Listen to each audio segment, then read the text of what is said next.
సిద్దిపేట జిల్లాలో హరీష్ రావు పర్యటించారు. నారాయణరావుపేట మండలం బంజరుపల్లిలో బద్దిపోచమ్మ తల్లి విగ్రహ ప్రతిష్టాపనలో పాల్గొన్నారు. రైతు శంకర్కు చెందిన పొలంలో ఆయిల్ ఫామ్ మొక్కలు నాటారు. అధిక దిగుబడి, అధిక ఆదాయం, మంచి భవిష్యత్తు ఉన్న పంట ఆయిల్ ఫామ్ అని, అదనపు ఆదాయంకై అంతర పంటలు వేయవచ్చని మంత్రి తెలిపారు. కాళేశ్వర ఫలితంగా ఆయిల్ ఫామ్ సాగు చేసే రైతులకు అధిక మేలు జరుగుతుందని తెలిపారు. ఆయిల్ ఫామ్ మొక్కలు నాటడంలో సిద్దిపేట జిల్లా రాష్ట్రానికి ఆదర్శంగా నిలిచిందని అన్నారు.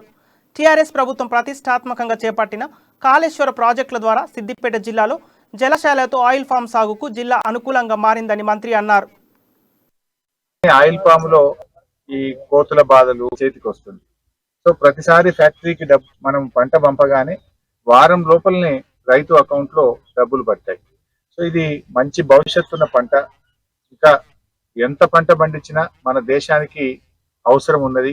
ఇప్పటికే దాదాపు 1,00,000 కోట్ల రూపాయల ఆయిల్ పామ్ ను ఇతర దేశాల నుంచి ఆయిల్ పామ్ నాటడం చాలా సంతోషంగా ఉంది.